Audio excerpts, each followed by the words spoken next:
लाली लाली चुनरिया मैया ओढ़ी के हो आइले कि लाल लाल ना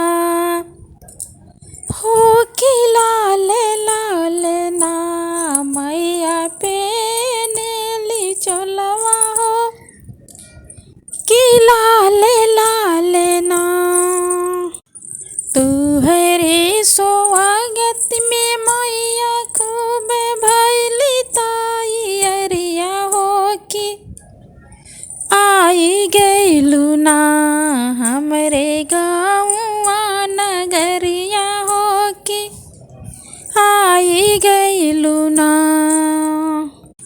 गैया के गोबरा से आंगना लिपावनी हो कि पियरी मटिया ना हम पटावलिया बेदिया हो कि पियरी मटिया ना। गंगा ही जल से भरवनी हम कलशवा हो कि तेहि ऊपराना हो कि तेहि ऊपराना हम दिया ना जलवनी हो कि तेहि ऊपराना। तेहि विद्या देवी मैया के बैठवली हो कि रची रचना हो कि रची रचना मैया के काइली सिंगरवा हो कि रची रचना।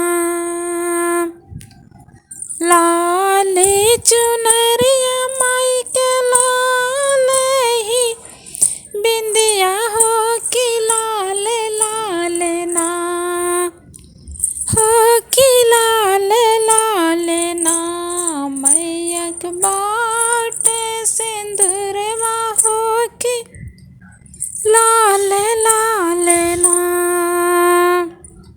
लाल कंगनवा माँ के लाल ही चूड़िया हो कि लाल लाल ना मैया के बाटे में हदिया हो कि लाल लाल ना।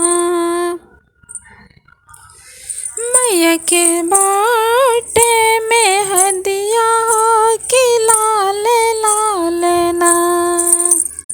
छम छम बाजे मारे मैया के पायलिया हो कि लाल रंगना हो कि लाल रंगना मैया के शोभेला में हावर हो कि लाल रंगना। जोड़ा नारियल देवी मैया के चढ़ावनी हो कि लाल फूलवना माई के हारवा पहनाइब हो कि लाल फूलवना। गंगा ही जल से माई के धोइब चरनिया हो कि भर भर फूलवना माई के चरण चढ़ाइबे हो कि भर भर फूलवना। माई के चरनिया हम झुकइबे आपन सिसवा हो कि देबू ना माई हमें आशीर्वादवा हो कि देबू ना। दूधे पुत सलामत रखिया देहा सुख दूधे पुत सलामत रखिया देहा सुख समृद्धि हो या मारे रखिया ना हो या मारे करिया ना। हमरे मांगे के सिंदूर हो या मारे करिया ना हमरे मांगे के सिंदूरवा हो अमर करिहना। भगतन के अनधन दिहा, भगतन के अनधन दिहा, राखिहा सलामत हो की।